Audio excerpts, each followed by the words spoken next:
सोचकर देखिए दोस्तों, मेहता साहब जो आज तक एक सीधे साधे टाइम पर ऑफिस जाने वाले शांत स्वभाव के इंसान के नाम से मशहूर हैं, वो अचानक एक इलेक्ट्रॉनिक्स शॉप के मालिक बन जाते।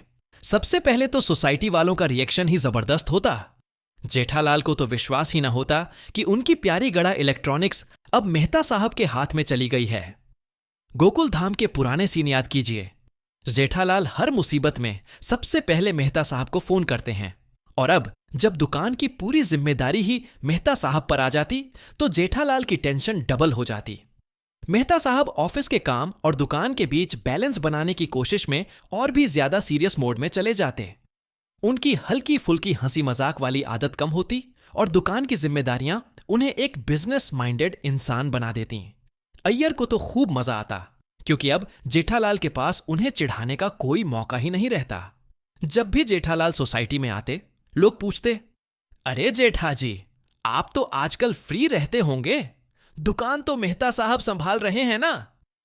और जेठालाल का रिएक्शन एकदम कॉमेडी गोल्ड। उनकी शक्ल सूरत ही नया मीम बन जाती। भिड़े भी खुश रहते। क्यों? क्योंकि उन्हें लगता कि मेहता साहब टाइम टेबल वाले इंसान हैं, तो दुकान में कभी कोई गड़बड़ी नहीं होगी और गोकुल धाम का अनुशासन बना रहेगा। लेकिन जैसे ही कस्टमर की भीड़ बढ़ती, मेहता साहब को एहसास होता कि इलेक्ट्रॉनिक्स का बिजनेस उतना आसान नहीं जितना लगता है। कभी सप्लायर की दिक्कत, कभी वारंटी का झंझट, कभी कर्मचारी लेट। उनका स्ट्रेस लेवल आसमान छूने लगता। अंजलि भाभी अपने डाइट प्लान्स के साथ अब स्ट्रेस मैनेजमेंट प्लान्स भी शुरू कर देती। उन्हें रोज कहना पड़ता, मेहता जी प्लीज टेंशन कम लीजिए, ये बिजनेस आप कर सकते हैं, बस थोड़ा एडजस्ट हो जाइए।